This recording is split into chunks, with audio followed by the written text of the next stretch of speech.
I quit my job for 2 weeks and now I just came back a week ago. Do I have to write it on my N-400 for work experience from the day that I was rehired, or do I just continue saying that I started working on January 2019, quit on August 28th, and came back last week? That sounds right.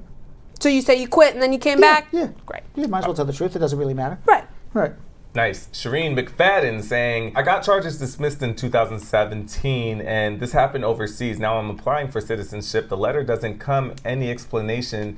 Do I have to make an explanation or just tell the officer during the interview? What letter doesn't come? It doesn't ask for explanation for, the charges being dismissed. So I guess, do they have to make an explanation or just tell them? This is on what application? For a citizenship interview. You should, yeah. A citizenship letter. There should be an explanation in the citizenship application. Have you ever been arrested? The answer is yes, and then an explanation. And if it's there, and what you do is you would write a separate piece of paper, attach the disposition, and say, I was arrested for X, the charges were dismissed, period. 2 sentences. Cool. That's your explanation. Sue Ann said, if I'm a permanent resident, could I file for my husband next year for taxes? So I think she's asking, can we jointly file next year? If you're married this year, you file your tax returns for 2019 between January and April 2020. So you have to file joint tax return for the year in which you're married. All right, Wally is saying, my wife petitioned me for an immigrant visa, but she's on disability. She got Medicaid and food stamps. Will the petition be affected by the new rules? Yes. Sonia said, I'm a green card holder and my daughter is 39 years old. Unfortunately, her husband died. Could I go ahead and file for her? If so, how long would it take? For your daughter? She's a citizen? Green card holder. About 7 years. Okay, Marge Higgs is asking for a friend. What do you submit when you're renewing your combo card? She got it through Vawa. When you're submitting an I-765 and an I-131 and a copy of your last approvals. Derek says, my wife is under 21 and I'm a U.S. citizen. It's been 125 days. How long do I need to wait? My service was in Texas on May 23rd. I submitted the I-130 and how much longer do I need to wait? It's at the Texas Service Center. Wait for what? So he submitted the I-130 125 days ago and has not yet heard anything for his under 21-year-old wife. Where is this wife? This we do not know. You'll probably wait about a year. If she's out of the country. If she's in the country, you're doing your whole case wrong. And the fact that she's over 21 or under 21 doesn't matter, but hopefully she's above 18. Right. When should he get a receipt for it? He should have gotten a receipt already. Okay.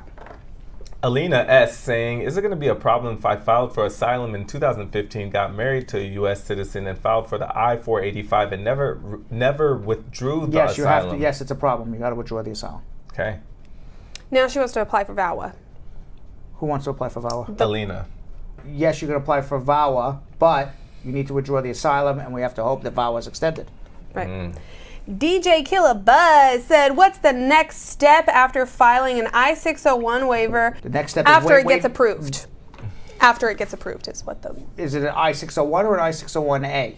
It just says I-601 waiver. Well, if it's an I-601 waiver, that means you've gone through the whole process. You got denied. They asked for a waiver. It's approved. Guess what? You have a green card. If it's an I-601A, that's the provisional waiver. Now you still got a process to go home and come back.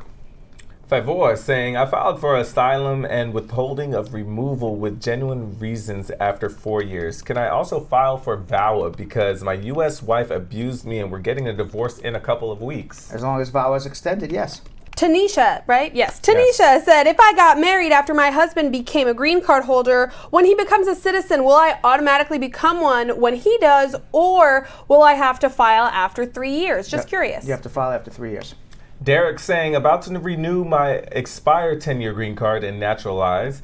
Had MVA issues in 2009, selling vehicle without salesman license. Pled not guilty, had 1 year probation. Will this affect my renewal and citizenship filing? Yes, and you pled not guilty, but you were ultimately found guilty. So you have a conviction, you need to see a lawyer.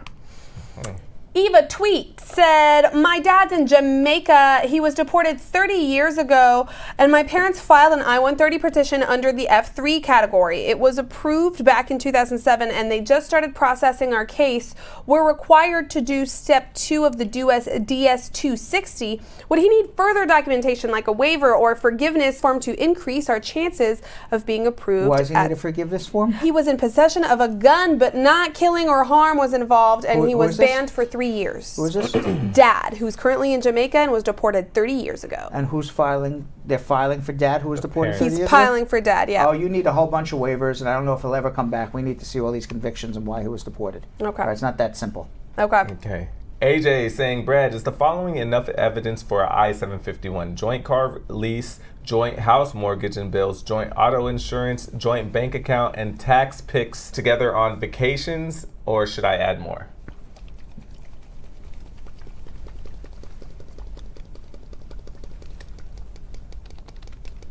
Wait, that's annoying, isn't it? Yes. Yes. Yes, it is. Absolutely. Without a doubt.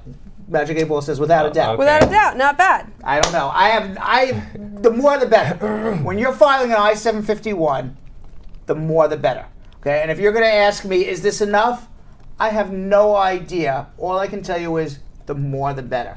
I know you want my stamp of approval. Yes, that's fine. You've done it perfectly. Every case it sits on its own. Every officer, depends on when you go on your interview, how you perform on your interview. So I don't know. Our next question is actually a follow-up from Derek. Derek, whose wife is under 21 years old and he's a U.S. citizen. She is currently in India while he has submitted the I-130 in May of this year at the Texas Service Center. Okay, so this is the under 21? Mm-hmm. Yeah, you're going to wait over a year for the I-130. So she won't be here. He filed in May. He should have had a receipt. If he doesn't have a receipt, then he's got a problem. But she's not going to be here till summer 2020 at the earliest. Okay. All right, Jay Berth's saying, my niece's kids overstayed. She wants to send them back home to Jamaica. They're 5 and 3. Once she is in status, how long will it take to get them back? They're 5 and 3? Yes. And what is their status? They're from Jamaica, so they're saying once the mother is in status, how long will it take to get them back? The mother would have to file green cards for them. I don't know what the mother's doing and how she's getting a green card, so.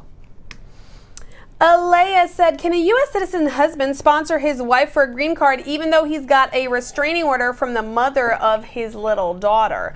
As long as it's not a restraining order from the wife, yes. Now, he also had an allegation for sexual abuse, which is not true. They haven't found any evidence, and that case is pending. If he's a U.S. citizen, is he going to have any problems? Yes, if he's found guilty of something, she's going to need an Adam Walsh waiver, and that's almost impossible to get. Now, he does have a restraining order from the mother of his He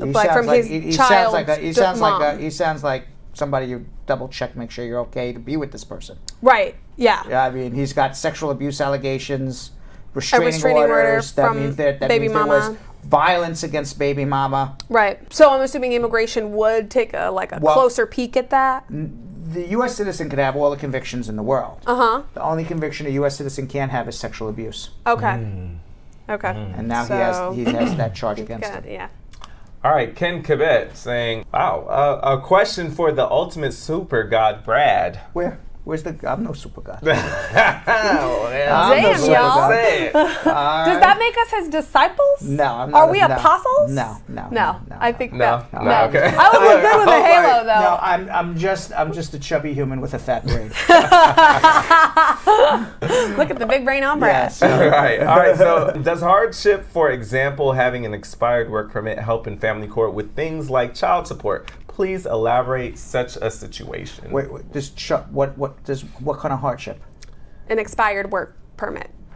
If you have a child, you're going to pay child support. End of story. How much you're going to pay depends on what you earn. Judges don't want to hear your stories. They just want to generally hear, this is what I earn, and then it's a straight mathematical formula. That's how it works.